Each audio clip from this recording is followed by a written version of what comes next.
The first time I understood that my sister was willing to use institutions as a weapon, it happened at gate C-17 with my boarding pass already scanned. I had my phone in my left hand, my carry-on in my right, and the corridor to the jet bridge was open. The agent had just looked up, nodded, and waved me through. Then a uniformed airport police officer stepped into the line from the side, close enough that the people behind me stopped moving without being told. He didn't raise his voice, he didn't touch me, he said my name like he already knew it belonged to the face in front of him. "Mr. Hale?" "Yes." "I need you to come with me for a moment." The word moment was deliberate. It was the same word bank tellers use when they lock a drawer, and the same word nurses use when they shut a curtain. It suggests something small while it quietly rearranges your day. I looked past him at the jet bridge. Its line was still moving, except for the small pocket around me. "Is there a problem? Just need to ask you a few questions. It won't take long." A second officer was standing a few feet behind him, angled so he could see my hands and the gate at the same time. I noticed his body camera light was on. I didn't argue because arguing changes the category you're placed in. I stepped out of the flow of passengers, and the first officer guided me away from the boarding lane, toward a door marked "Authorized Personnel Only." As we walked, I said, "My flight leaves in 10 minutes. He didn't answer. He didn't have to. The institution answers with doors. Inside was a short hallway and a small office with a desk, 2 chairs, and a wall-mounted television, showing a grid of surveillance camera feeds. A laminated sign on the wall listed prohibited items. There was a faint smell of coffee and printer toner. The officer motioned to the chair closest to the door. "Have a seat." I sat. He stood, which was another small decision that established a shape for the conversation. "I'm Officer Ramirez with Airport Police. This is Officer Chen." He nodded toward the second officer. "We got a call regarding you. I need to verify some information." "A call from who?" "I'm going to get to that. First, do you have any weapons on you?" "No." "Any weapons in your bags?" "No." "Do you have any documents belonging to the Hale Family Trust?" The question landed with more precision than the ones about weapons. It wasn't the kind of question you ask a random traveler. I said, "What documents?" Ramirez watched my face, not my answer.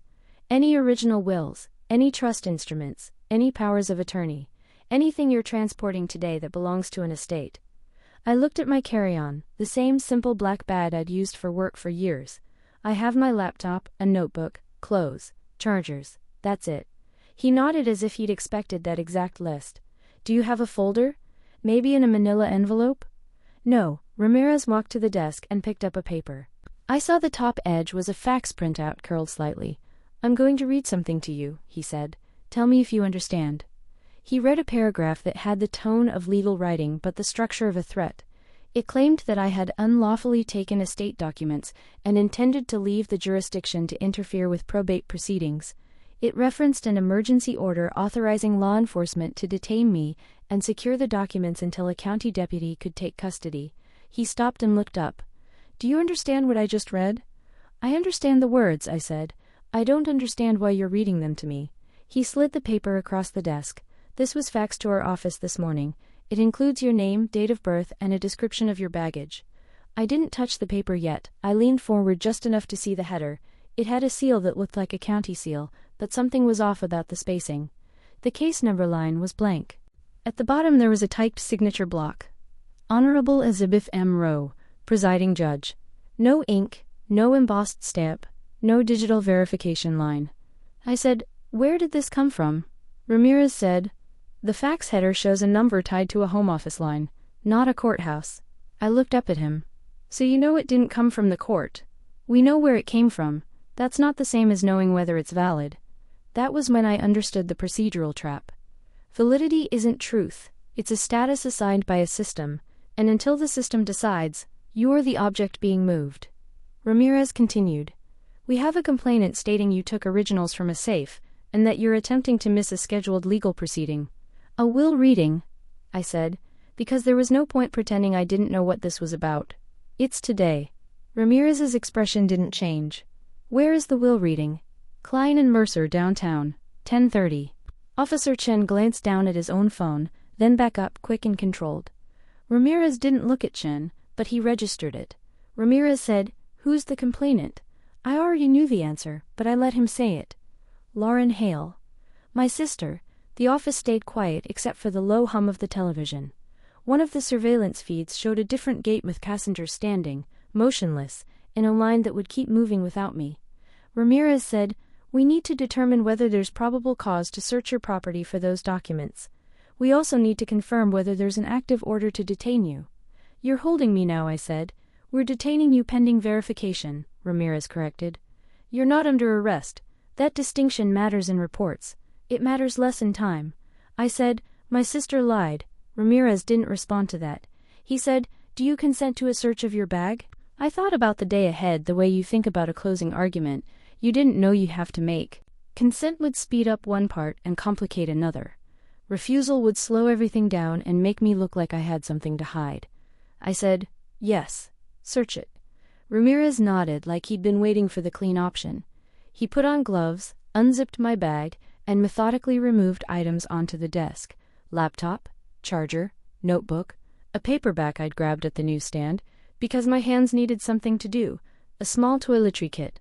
No folder, no envelope, no legal originals. He checked pockets, the laptop sleeve, the zipper seams. Chen watched my hands and my face. Ramirez said, "Nothing here. I told you." He didn't acknowledge the point. He gathered my items back into the bag with the same care he'd used removing them, as if he was trying to prove he was not the antagonist. That's the other thing about institutions. The people inside them often believe they are simply operating machinery. Ramirez set the bag aside. "We still have to verify the order and the complaint. Do you have identification?" I handed him my driver's license. He wrote something down and left the room with it. Officer Chen stayed. He didn't speak. He stood at an angle that kept the door in his peripheral vision. I checked my phone. 7:42 a.m. I had boarded at 7:35. The plane would push back at 7:50. I opened my email and found the message from Dana Klein, the estate attorney, sent 3 days earlier. Subject: Hale Estate, reading of will, trust administration. Meeting. It included the time, the address, and one line that had seemed like boilerplate when I first read it. Attendance is requested from all named beneficiaries. Remote appearance is not permitted absent court order. At the time, it had sounded like a formality. Now it read like a locked door. I typed a reply to Dana. "I am being detained at SEA by airport police based on a complaint from Lauren. They have a faxed order with no case number. I may miss the flight and the meeting. Please advise. Call me ASAP." I hit send. Then I called her office. It went to voicemail. It was too early. Of course it was too early. Systems wake up when they want to, not when you need them. I left a message without emotion, because emotion becomes content for other people. "Dana, it's Aaron Hale. I'm at the airport. Airport police have detained me based on a complaint from Lauren. I'm going to miss my flight. Call me." I ended the call and stared at the wall for a moment, letting the clock run, because there was nothing else to do that didn't make it worse. Lauren and I had been functional, not close, for years. After my father's stroke, she moved back into his house, to help. That was her phrase. She used it in group texts, in emails to his doctors, in conversations with neighbors who suddenly became her witnesses. I lived in Oregon. I drove up when I could, stayed in hotels, took my father to appointments when Lauren said she was overwhelmed, and tried not to keep score. Because keeping score is what turns families into ledgers. When my father died 2 weeks ago, Lauren called me at 11:18 p.m. I remember the time because I looked at my phone after to confirm it was real. Her voice was controlled. "Dad's gone." "How?" "Complications. He went in his sleep." There were no details, no hospital name, no doctor, just the fact, delivered as if it settled something. At the memorial, she kept her hand on my arm in front of people, and took it off the moment we were alone. She referred to the house as mine, twice, both times quickly, as if she was testing how the word sounded in the air. After the service she said, "The will reading is next week. You should come, obviously, just don't do anything that makes it harder." I had asked, "Harder for who?" She smiled without showing her teeth. "For everyone." Now in an airport police office, I understood what she meant by harder. At 7:51, Officer Ramirez came back in with my license and a different paper. He said, "Your flight is departing." "I know." He ignored the statement and looked down at his paper. "We contacted the number listed on the fax header. No answer. We contacted County Dispatch. They do not have an active warrant for you. So release me." "Not yet." He set the paper down. Your sister is claiming you took originals from a safe in your father's home yesterday afternoon. She says you were there while she was out getting documents notarized. I wasn't there yesterday. Ramirez watched me again. Where were you yesterday afternoon? At my office. I have badge logs. I can pull my calendar. I can show you. He nodded like that was useful, but not determinative. Do you have proof you weren't at the residence? Yes. Show me. I opened my phone and pulled up the building access app my company used. It showed entries with timestamps. Yesterday, 12:03 p.m., 12:47 p.m., 3:16 p.m., each was associated with my badge ID. I also pulled up a receipt from a coffee shop across from my building at 1:10 p.m. My card had been used. The location was obvious. Ramirez glanced at the screen but didn't touch it. Can you forward that to an email? Yes. He gave me a generic department address on a sticky note. I forwarded screenshots. He then said, she says you threatened to destroy the originals if she didn't do what was fair. I didn't say that. Have you been in a dispute with your sister regarding inheritance? I thought about the question. It wasn't a trap, it was a form field. I said, we haven't discussed the will. She has implied the house is hers. She has implied she has authority, but there has been no formal dispute because there has been no information. That's why I'm traveling today. Ramirez nodded. You have any criminal history? No. Any restraining orders? No. Any pending civil cases? No. He held up the facts again. This is what we're dealing with. We have a claim of stolen legal documents, an alleged emergency order, and a time-sensitive proceeding. That's why she did it, I said. She wants me to miss the will reading. Ramirez didn't react to the accusation. He said, if you're telling the truth, then the fastest way to resolve this is to verify the documents are not in your possession, verify there's no valid detention order, and then determine whether a false report was made. And in the meantime, I said, I'm missing the will reading. He didn't correct me, he didn't soothe me. He said, we're going to call your sister. He stepped out of the room again. Officer Chen finally spoke. Do you want water? Yes. He left and returned with a small paper cup. I drank it slowly because it gave my hands something to do that didn't look like panic. At 8:04 my phone buzzed with an incoming call from Dana Klein. I answered immediately. Dana. Her voice was alert, not warm. Aaron, I got your email. Where are you right now? Airport police office at SeaTac. Detained. Lauren faxed them a fake order or something claiming I stole the original will and trust documents. Dana paused a fraction of a second, which told me she was thinking about which system to enter first. Are they arresting you? No, they searched my bag. Nothing. They're verifying. Put me on speaker. I did. Dana said, this is Dana Klein. I'm counsel for the estate of Martin Hale. Who am I speaking with? Officer Chen said, Officer Chen, Airport Police. Dana said, I need to speak with the supervising officer. This man is expected at my office at 10:30 for the will reading. The meeting cannot proceed lawfully without all named beneficiaries or a court order. Chen looked at me, then toward the door. One moment. He stepped out. Dana continued, speaking to me but with the understanding that everything might be recorded anyway. Aaron, listen carefully. Do not say anything about the contents of the will. Do not speculate. Your sister has been asking my office questions that I have not answered. If she submitted a document to law enforcement, I need a copy of it. Can you get a photo? I can try. I'm going to file an emergency motion with probate if I have to, she said. But I need facts. What time did they stop you? 7:40. At the gate. What gate? C-17. Okay. Officer Ramirez came back in, taking the phone from Chen's hand, in a way that said he had already decided this call mattered. Dana didn't wait for introductions. Officer, this is Dana Klein, Estate Counsel. Are you detaining Mr. Hale based on a court order? Ramirez said, we have a faxed order with his name alleging theft of estate documents. Dana said, faxed from where? Ramirez hesitated. A private number. Dana's tone stayed flat. That is not how probate seizure orders are issued. If you have a court order, it will have a case number and verification.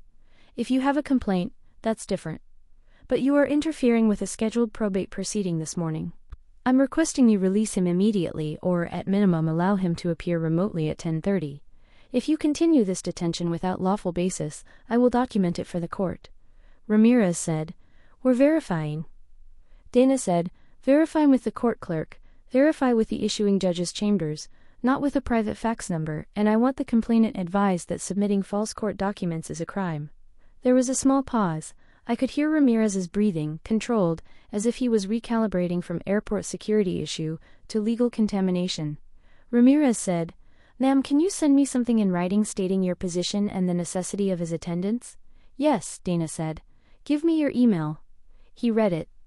Dana repeated it back to confirm, then said, "You will have it within 5 minutes." The call ended. Ramirez looked at me differently now, not more friendly, but more careful. The institution had been notified that another institution was watching. He picked up the fax again and slid it toward me. "You wanted a photo?" "Yes." He nodded. "Go ahead.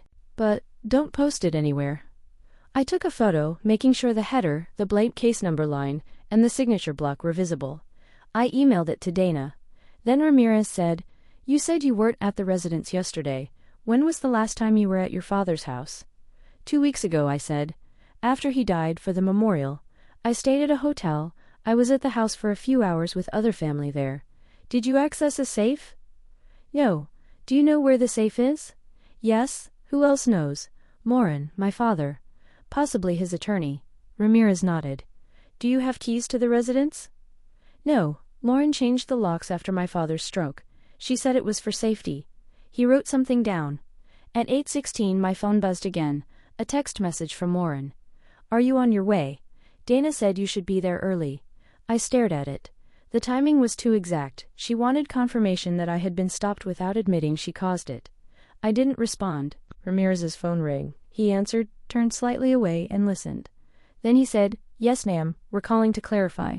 Can you confirm you faxed this document?" He glanced at me as he spoke, not to intimidate but to measure. He listened again. "What court issued it? Which county?" Another pause. "What is the case number?" I couldn't hear Lauren's voice, but I could see the pattern in Ramirez's face, the tightening around the eyes when someone's answer doesn't fit the box. Ramirez said, "Ma'am, I'm looking at the document. There is no case number. It is not signed. I need you to tell me the issuing clerk's office." He listened. His jaw set. "Ma'am," he said, "do not tell me you don't have it in front of you. You initiated a police response at an airport based on the document you provided. I need the case number." He listened again. He wrote something down, then said, "All right, stay available. Do not contact the subject. We will call you back." He ended the call. Officer Chen looked at Ramirez, a silent question. Ramirez said, "She can't provide a case number. She claims it's an emergency hold through the courthouse, but doesn't know which clerk processed it." I said, "Because it doesn't exist." Ramirez didn't confirm that, but he didn't deny it either. He picked up the fax and studied it as if seeing it for the first time. He said, "The judge name on here is real. That doesn't mean the order is." He looked at Chen. "Call King County Superior Court Clerk. Ask for probate. Ask if there is any case with Hale Martin, any emergency order." Chen nodded and left. Ramirez then asked me, "What is your father's full name and date of birth?" I gave it. He asked, "Do you know if your sister filed probate already?" "I don't know," I said. "That's why I'm going." Ramirez nodded again, writing, "What's your sister's address?" I gave it the same address as my father's house. He asked, "Do you have any recordings of threats, texts, anything like that?" "No," I said, "because I don't make threats." He held my gaze for a moment, then looked away. People who make threats often say that. I accepted the statement without reacting. He was doing his job. The point was to keep the job from doing mine. At 8:29, Dana emailed me. Subject, urgent, Hale estate attendance. Detention notice, attached, was a 1-page letter on firm letterhead, stating that I was a named beneficiary, and that my attendance was required for the scheduled meeting, and that any interference with my ability to appear would likely require court intervention. It asked law enforcement to provide any documentation underlying the detention and to contact her directly. I showed it to Ramirez. He read it quickly, then forwarded it to someone. At 8:34, Chen returned. He said, "Clerk's office shows probate was opened yesterday afternoon. Case number exists. No emergency orders, no seizure order, no detention order. They have an attorney of record, Dana Klein." Ramirez exhaled once, controlled. Then he looked at me. "Mr. Hale," he said, "based on what we have right now, there is no valid court order authorizing detention. However, we still have a complaint alleging theft of estate documents. That complaint may still be investigated." I said, "Investigate it, but let me go." Ramirez nodded. "You're going to be released from detention. I need to document your statement, then you can go. My flight is gone." He didn't apologize. Institutions rarely apologize because apologies imply error, and error implies liability. He said, "We can get you to the ticket counter, that's airline, not police." He took out a form and asked me to state, in summary, that I had no estate documents, that I had not been at the residence yesterday, and that my purpose of travel was to attend the will reading. I gave the statement in plain language. He wrote it down. He asked me to sign. I did. Then he said, "I'm going to give you an incident number. If your attorney requests records, she can reference it." He tore off a small slip and handed it to me. As EA-APD-26-0217-0841, he said, "We also need to advise you. Making a false report is a crime. If we determine the complainant knowingly provided false information or false documents, that will be forwarded." I said, "Forward it." He looked at me for a beat, then nodded, once, as if accepting the instruction as a preference, not a demand. At 8:49, I walked out of the office with my bag. The terminal looked exactly the same as it had when I'd been pulled aside. That was another feature of public spaces. They absorb private disruption without acknowledging it. I walked quickly to the airline counter. The next flight to Chicago with a connection that could still get me to Dana's office by 10:30 didn't exist. The best they could do was a 9:40 to Denver, then Denver to Chicago, arriving at 2:10 p.m. My meeting was at 10:30 a.m., Pacific 12:30 p.m. Chicago time. It would be over before I landed. I booked the 9:40 anyway, because doing nothing is how you lose by default. Then I called Dana again. She answered immediately this time. "You're released?" "Yes, no order exists. They confirmed probate was opened yesterday." Her voice stayed controlled, but the speed of her words increased slightly. "Lauren filed yesterday afternoon, which means she moved fast. Listen, I'm going to do two things. One, I'm going to file an emergency motion requesting a continuance and requesting remote appearance authorization for you today. Two, I want that incident report and the fax document formally preserved." "I have the incident number," I said, "and read it." "Good," she said. "Email it. Now here is what I need from you. Any proof you were not at the house yesterday. You mentioned badge logs and receipts. I already sent screenshots to the officers. I can forward them to you." "Do it," she said. "And do not respond to your sister. If she texts, save it." I hung up and forwarded everything. Badge logs, receipt, my calendar appointment showing I was in a meeting from 1 to 2:30. None of it was dramatic. That's the point. Records are boring, and that is why they win. At 9:02, I received another text from Lauren. "Call me. This is serious. Dana says you're causing problems." I stared at it. She was trying to invert causality. If I missed the will reading, she would present my absence as indifference or guilt. If I responded, she could frame it as conflict. If I called, she could say anything and deny it later. I didn't call.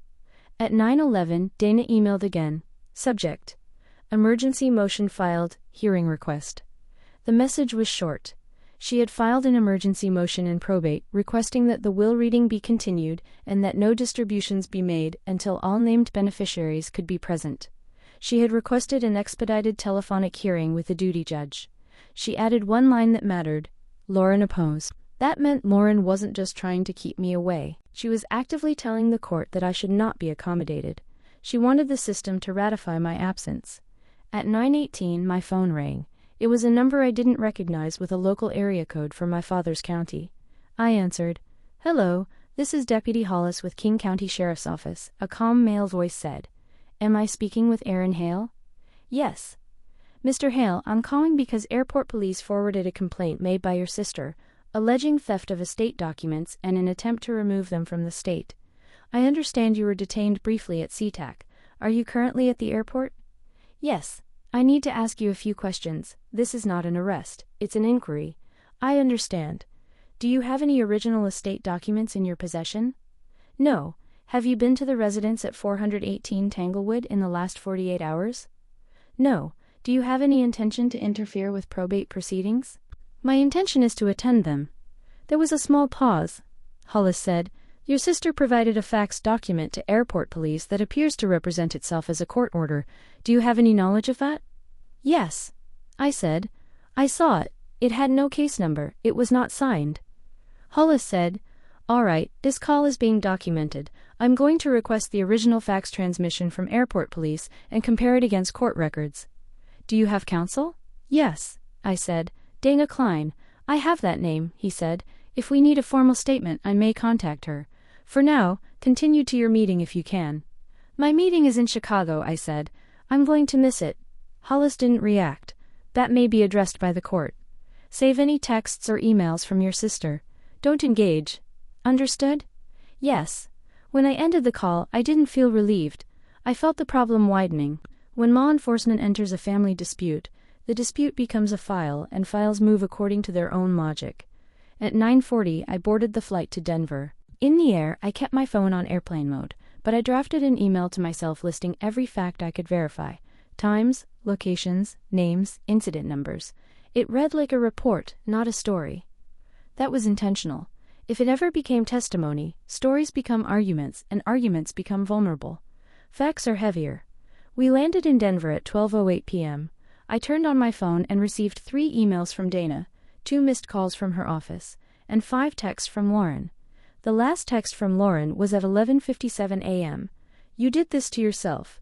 Don't bother coming. It's handled. Handled. That was a word she used when she wanted the conversation to end. I called Dana immediately. She answered on the first ring. Aaron, where are you? Denver. Just landed. I saw Lauren's texts. Dana's tone was precise, clipped. Without an emergency hearing at 9:55 a.m. Pacific with the duty judge. Lauren appeared with counsel. Lauren has counsel already, I said. Yes, Dana said. A man named Victor Salazar.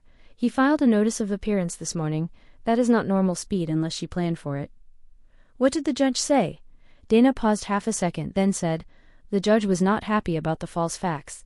The judge asked Lauren's counsel if they submitted anything to law enforcement. He said no. Lauren said yes. What exactly did she say? She said she was trying to stop you from stealing the will and that she used what she could find to do it, Dana said. The judge asked what she could find meant. She didn't answer directly. The judge ordered the will reading continued until you can attend. He also issued an order prohibiting removal of estate documents from the residence, except by the personal representative or counsel, and he ordered Lauren to provide the court with the source of the fax document and any drafts within 24 hours. I stood near a wall in the Denver concourse, letting people move around me. So she didn't get what she wanted. She did not, Dana said. But listen carefully. The judge also temporarily appointed a neutral special administrator for 7 days, because he does not trust either of you right now. That means neither of you can touch accounts, property, or documents. That is the cost of this escalation. Who is it? I asked. A licensed fiduciary named Paul Ingram, Dana said. He's known to the court. It's better than your sister getting the appointment by default. Where are the documents now? I asked. In the safe at the residence, Dana said, and I have copies. The originals are still there. Then what was the point? I said. The point was to keep you out of the room, Dana replied, because there are things said in that room that people later claim were said different. She wanted to absent so the record would be one-sided. I understood that immediately. Inheritance disputes aren't decided only by documents. They're also decided by who is present to hear, object, and demand that things be read aloud. Dana continued. Aaron, I need you to come here as soon as you land. We rescheduled the will reading for tomorrow at 11 a.m. Chicago time. The court order allows remote appearance for you if travel is delayed, but I prefer you in person. I'll be there, I said.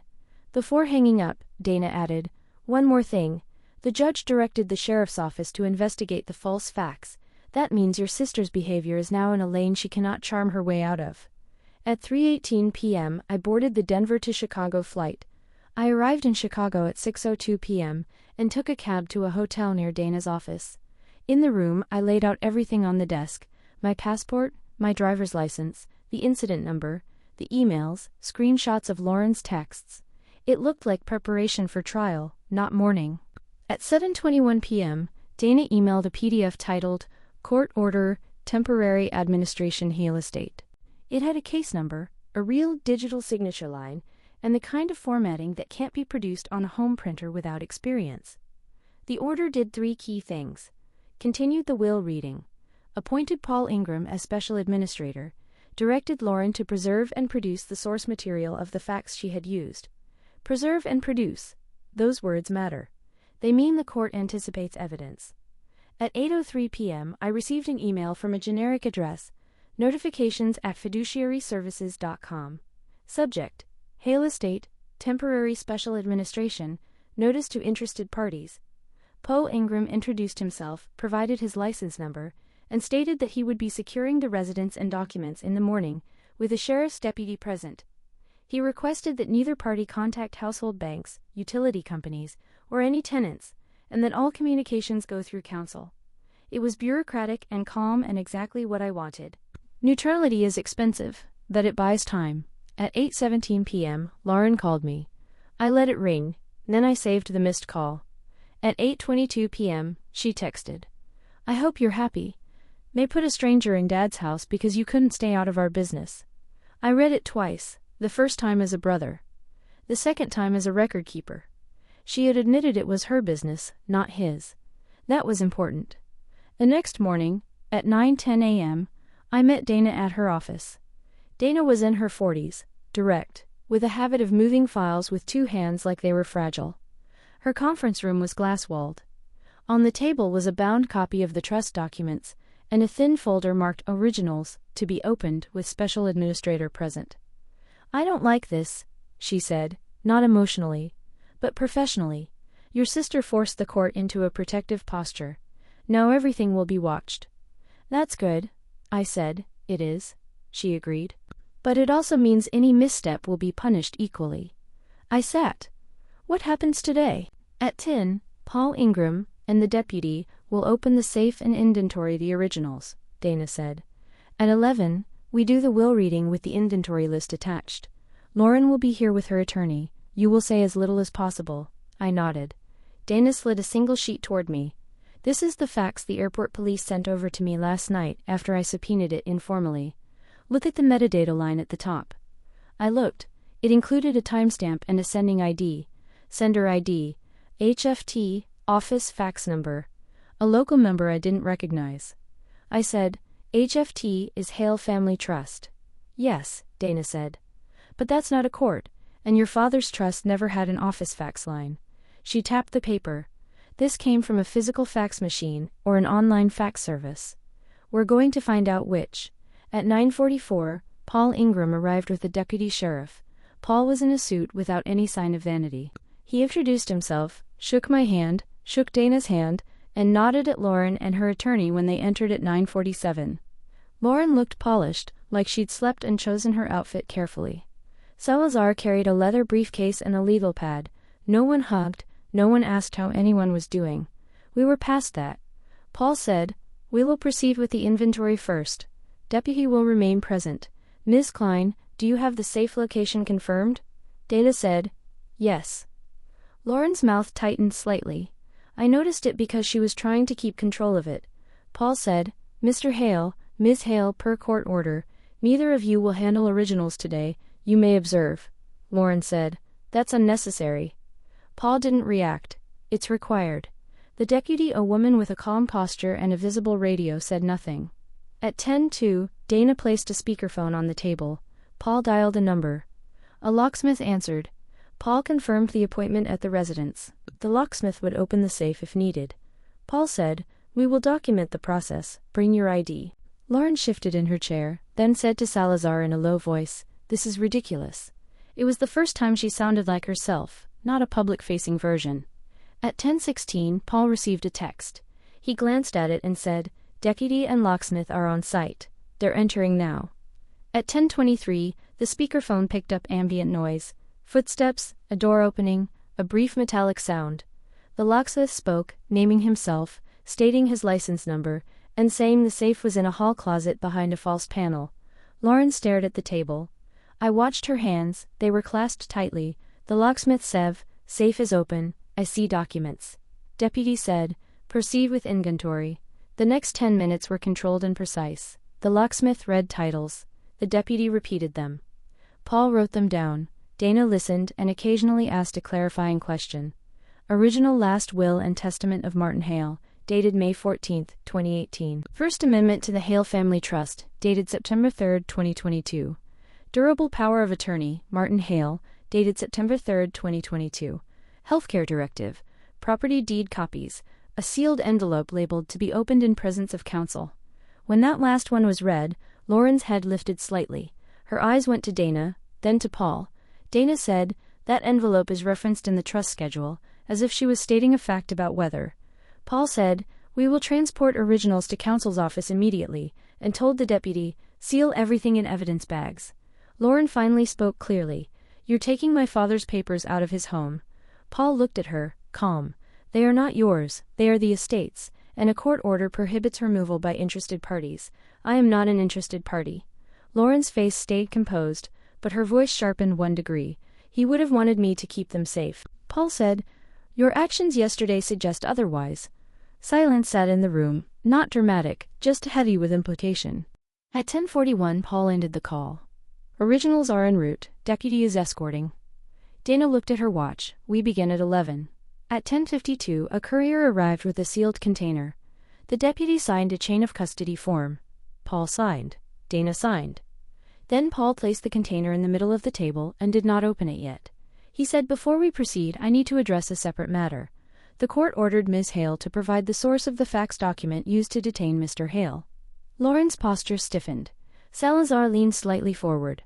Paul continued, "Ms. Hale, do you have that information available?" Lauren said, "I don't know what you mean." Paul said, "The sending ID was HFT office. The fax number is not associated with the court. The sheriff's office will request records. If you used an online fax service, it will have logs. If you used a physical machine, there will be a device or a location. The court asked for drafts as well. Do you have them?" Lauren looked to Salazar. Salazar said, "My client is prepared to comply with court orders within the time set." Paul said, "Time set is 24 hours. That window closes this afternoon." Lauren said, "I did it because he was going to steal everything." Paul didn't argue. He said, "That is your assertion. Assertions require proof." Dana opened a file and slid a printed copy of the airport police detention report across the table, face down toward Salazar. Dana said, "This is the incident report from SeaTac, already requested and partially produced. It includes the fax document as received, with header metadata. It notes no case number, no signature, and no confirmation from court. It also includes Mr. Hale's evidence that he was not at the residence yesterday." Salazar didn't touch the paper. He looked at Dana. "You obtained this quickly." Dana said, "Institutions respond when you ask them correctly." At 11, Dana began the will reading. She didn't perform it. She didn't add tone. She treated it as what it was. A document being made audible in the presence of witnesses. She stated my father's full name, the date of death, the probate case number, and the fact that the original will had been located and secured under supervision. She stated that the reading was being conducted with the special administrator present, and that any questions would be handled after. Then she opened the sealed container and removed the will. The first page was ordinary: name, revocation clause, appointing executor. Then she read the executor appointment. "I nominate and appoint my son, Aaron Hale, as personal representative of my estate." Lauren's eyes moved, quick, to Salazar. Salazar's expression didn't change, but his pen stopped for a moment. Dana continued, "If Aaron Hale is unable or unwilling to serve, I nominate Paul Ingram." That clause explained why the duty judge had chosen Paul so quickly. My father had already named him as a backup. Lauren hadn't known that, or she would have planned differently. Dana read the bequests. My father left Lauren a cash sum, specific and not small, but conditional on her vacating the residence within 60 days, and cooperating with administration. He left me the remainder of the estate, including the house, subject to a trust that required certain maintenance obligations, and a small educational fund for my niece. Dana then read the trust amendment, which tightened controls around any person who attempted to interfere with administration.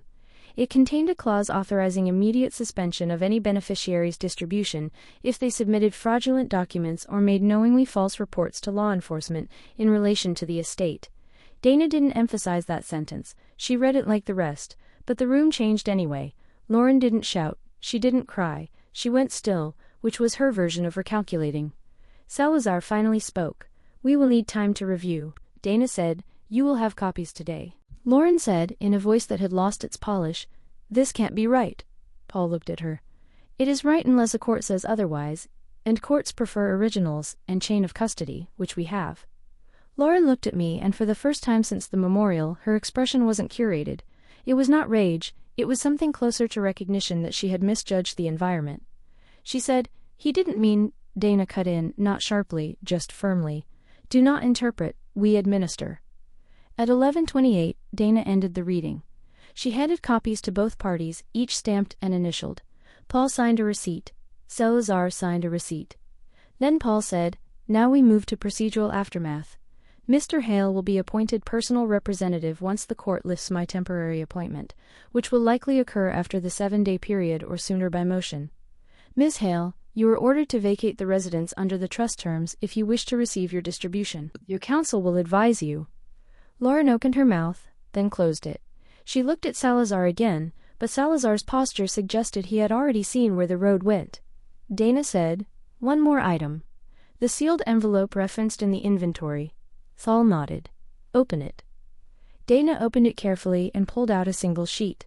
A notarized letter from my father, dated 4 months earlier. Dana read it aloud. It stated that Lauren had been added to his accounts for convenience during his illness, not as a gift. It stated he had observed her attempting to isolate him from others. It stated he wanted a neutral administrator named if conflict arose. It stated that any attempt to keep me from participating should be viewed as proof of her intent. Then Dana placed the letter on the table and slid it toward Paul. Paul looked at Lauren. "Ms. Hale, this is the kind of record that makes courts impatient." Lauren's voice came out quieter. He was confused. Paul said, "It was notarized. The notary will have a log. Confusion is a medical claim. If you want to raise it, you'll need medical evidence, and you will also need to explain why you created or used a false court document yesterday." Lauren looked down at her hands. Her nails were perfectly done. They didn't move. At 11:46, the deputy who had escorted the documents returned to the room to retrieve the chain of custody forms. She spoke for the first time. "Ms. Hale," she said, calm, "you will be contacted by Detective Unit regarding the false fax submission.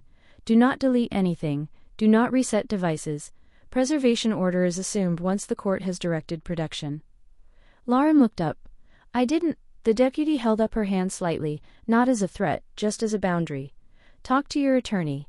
Salazar finally gathered the detention report Dana had slid over earlier. He looked at it, then at Lauren, and I watched him do the quiet math that lawyers do when a client's story collapses under paper. At 12:03, Lauren stood up. She didn't look at me. She said to Dana, "You always liked him more." Dana didn't respond because the statement wasn't relevant to the system now. That's the difference between family and procedure.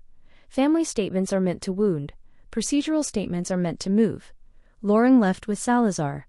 The door closed, the room stayed quiet. Paul looked at me. "Mr. Hale, I recommend you do not go to the residence alone.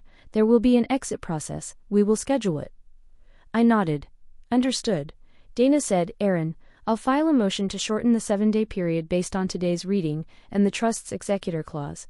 With the court already involved, it may be granted quickly." I said, "And the airport incident?"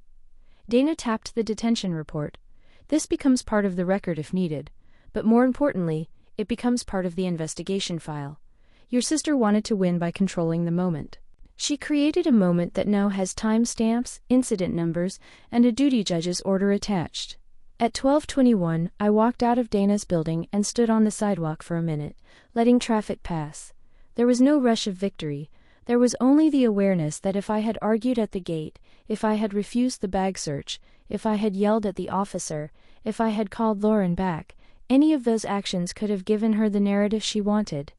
Instead, the day had been decided by what could be verified: the boarding scan time, the detention timestamp, the fax header, the clerk's confirmation that no order existed, the emergency motion filed with a case number, the judge's signed order, the chain of custody forms, the notarized letter with a notary log, the trust amendment clause that anticipated exactly the kind of interference she attempted. A week later, after the court lifted Paul's temporary appointment and recognized me as personal representative, Dana emailed me a final packet. It included the order, the filed inventory, and a short note: "Sheriff's office confirmed the fax originated from an online fax account created 2 days before your flight." Subscriber name Lauren Hale. That line was as calm as any other line, no adjectives, no outrage. I printed it and placed it with the rest of the documents in a folder that I kept in a locked drawer. Not because I enjoyed keeping proof, but because proof is what prevents the next escalation. Lauren didn't go to jail that week. Investigations take time. They move with calendars and caseloads, but she also didn't get the house, didn't control the estate, and didn't get to rewrite the story of why I missed a meeting. The systems she tried to manipulate recorded her attempt instead. If you've been through anything like this, where family conflict tries to turn into institutional punishment, you already know the only reliable weapon is documentation. If you want to share how you handled it, I read the comments. And if you want more long-form stories built on records, timing, and reversals that feel real because they follow how systems actually behave, you can subscribe.